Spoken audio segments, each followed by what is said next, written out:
حسنین کریمین کو ساتھ. شاید ممبر کی تاریخ میں پہلی بار یہ یوں حقائق آپ کے سامنے پڑھے جائیں، لیکن آپ کا تجسس مجھے وارے میں ہے، شک وارے میں نہیں.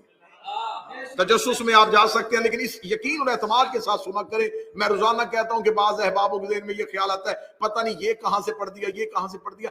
آپ کوئی بات نئی بار سنیں، پہلی بار سنیں، تو اس کا مطلب یہ نہیں ہے کہ یہ پہلی بار ہوئی ہے. بعض لوگوں کے ذہن میں یہ خیال آتا ہے جی ہم نے پہلے نہیں سنا. تو سرکار میرا مقصد آپ نہیں ہے کہ آپ نے یہ پہلی بار کیوں سنا ہے. یہ منبر جو ہے یہ ذمہ داران کے لیے، ہمیں خبر ہے یہ حسین کی اوپن کچہری ہے. تو یہاں پر آنے سے پہلے بار حوالوں کو ازبر کرتے ہیں کہ منبر سے کوئی ایک غیر ذمہ دار لفظ نہ آ جائے، کیونکہ صرف آپ ہی نہیں دیکھ رہے، ان مجالس کو بار بار پوری دنیا میں دیکھا جائے گا. اور میں مولا حسین کا جتنا بھی شکر ادا کروں وہ کم ہے کہ مجھے وہ بھی سنتے ہیں جو کسی کو نہیں سنتے. تو لہٰذا آپ حوالوں کی ذمہ داری میرے اوپر رہنے دیں، اور آپ وقتی طور پہ جب مجلس میں بیٹھے تو پوچھنا آپ کا حق ہے، شک آپ کا حق نہیں. تو اب جناب مظاہر نے کہا کہ حسنین کو ساتھ لے کے آئے، رسالت امام شہزادوں کو ساتھ لے کے.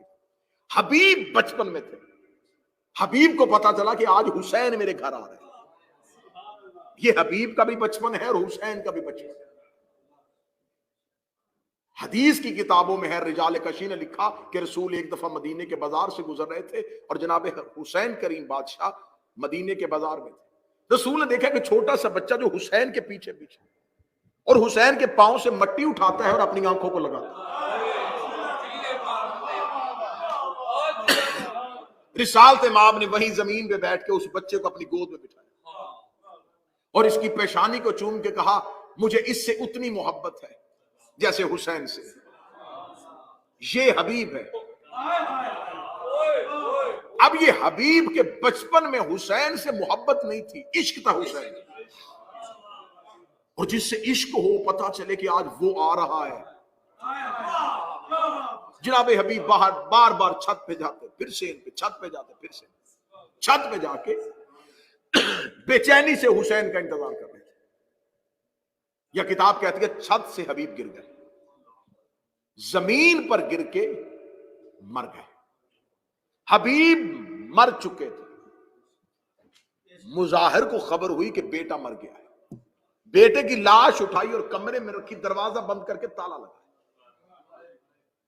حبیب کی ماں سے کہنے لگا میرے گھر سے رونے کی آواز نہ آئے. علامہ مامکانی نے رجال کشی میں اور اس کے علاوہ دیگر جتنی حبیب پہ کتب لکھی انہوں نے واقعے کو ضرور کوٹ کیا. فرمایا کہ میرے گھر سے رونے کی آواز نہ آئے. ایسا نہ ہو کہ رونے کی آواز سن کے رسول دعوت چھوڑ دے. کیسی ماں تھی، کیسا باپ تھا. بیٹے کی لاش کمرے میں اور ماں کھانا بنا رہی اور باپ دسترخوان میں. رسالت امام دسترخوان میں آ کے بیٹھے، دائیں حسن بیٹھے بائیں حسین بیٹھے. جب کھانا لگ گیا تو حبیب کے والد نے رسول سے کہا بسم اللہ شروع کرے. رسول نے فرمایا حبیب کہاں ہے؟ فرمایا یا رسول اللہ آپ کھانا شروع کریں، حبیب باہر بازار میں ہوگا. اب رسالت امام کا انتظار مظاہر کر رہے تھے کہ رسول شروع کرے تو ہم شروع کریں. رسول نے حسین سے کہا حسین شروع کیجیے. امام حسین علیہ السلام نے یوں دسترخوان کی طرف دیکھا اور مظاہر کی طرف دیکھا، جب تک حبیب آئے گا نہیں میں کھاؤں گا نہیں. اب یہ سمجھ کے جملہ سنیے گا، یہ جملہ ایک شہزادہ نہیں بول رہا، کون کا مالک بول رہا. جب تک آئے گا نہیں، جب تک نہیں آئے گا میں نہیں. اتنا کہنا تھا. یہ حبیب کے باپ نے کہا سچ سننا چاہیں تو بھی سنیے، ابھی تھوڑی دیر پہلے چھت سے گر کے دنیا سے جا چکا ہے. رسول نے فرمایا بتایا کیوں نہیں؟ فرمایا اس لیے کہ کہیں آپ میرے گھر کی دعوت نہ چھوڑ دیں. رسالت امام نے فرمایا حبیب کی لاش کہاں ہے؟ فرمایا کمرے میں. رسول نے فرمایا کمرہ کھولا جائے. کمرے کو کھولا گیا. رسول نے فرمایا حسین اندر جائیے. حسین اندر گئے اور حسین نے جا کے حبیب میں تم سے ملنے آیا اور تو چلا گیا. اتنا کہنا تھا حبیب السلام علیکہ یا حسین ابن علی کے. حبیب کے پاس دو زندگیاں ہیں. ایک اللہ نے دی تھی،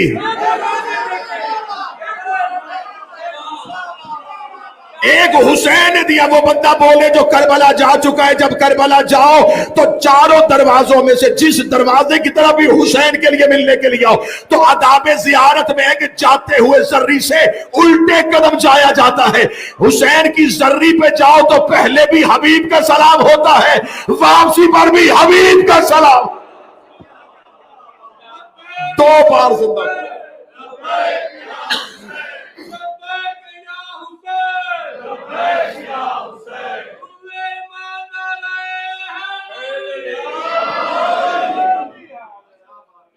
دو بار حبیب کا سلام۔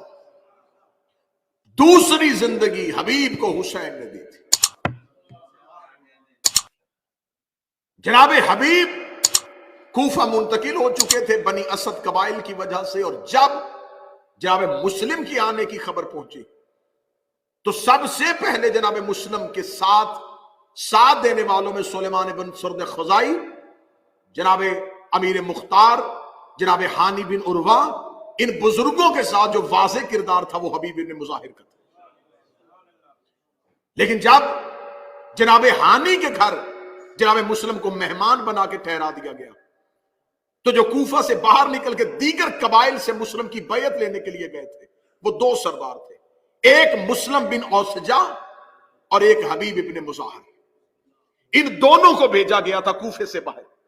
جناب مسلم بن اوسجا کے لیے جناب مسلم بن عقیل نے کہا تھا کہ جس نے مسلم بن اوسجا کے ہاتھ پہ بیعت کی وہ سمجھے اس نے مسلم کی بیعت کی، جس نے مسلم کی بیعت کی اس نے حسین کی بیعت کی، جس نے حسین کی بیعت کی اس نے اللہ کی بیعت کی۔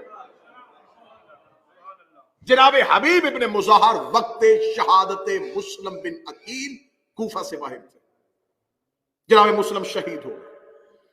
اب جناب حبیب کا کردار تاریخ بتاتی ہے کہ جناب حبیب اب کوفہ میں آئے اور کوفہ میں آ کے حسین ابن علی تک پہنچنے والے لشکر اور ان ٹولیوں کی سربراہی کرنی شروع کر دی۔ خبر پہنچی کہ حسین ابن علی مکہ سے نکل چکے۔ مکہ سے نکل کے پہلی منزل پہ آ کے حسین ابن علی نے ایک قاصد کو کوفہ کی طرف روانہ کیا، اور جو خط تھا اس خط کا عنوان، اس کا میں کیا حوالہ دوں، کتنی کتابوں کے نام لوں، میں ایک ہی حوالہ مستند دے دیتا ہوں۔ آج بھی کربلا میں حبیب کی قبر کے اوپر حسین کا وہ خط لکھا ہوا۔ اب آپ مجھے بتائیے کہ مجھے کتاب کا صفحہ بتانا ضروری تھا یا حبیب کی قبر کا کتبہ جو ہے اس کے اوپر آج بھی حسین کا خط لکھا ہوا۔ اس خط کے اوپر لکھا من حسین ابن علی الی رجل فقی حبیب ابن مظاہر، حسین ابن علی کی طرف سے ایک رجل فقی حبیب ابن مظاہر کی طرف۔ ان پڑھ کسی کو مولوی کہے تو اور ہے،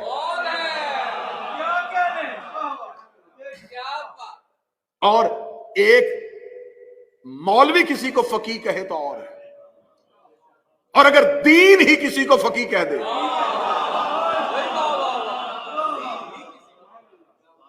فقی کہتے ہیں جسے دین کی سوجھ بوجھ ہو، دین کے ارکان کے بارے میں جانتا ہوں۔ اور یہ کہہ کون رہا ہے؟ حسین۔ حسین ابن علی کہہ رہے ہیں رجل فقی۔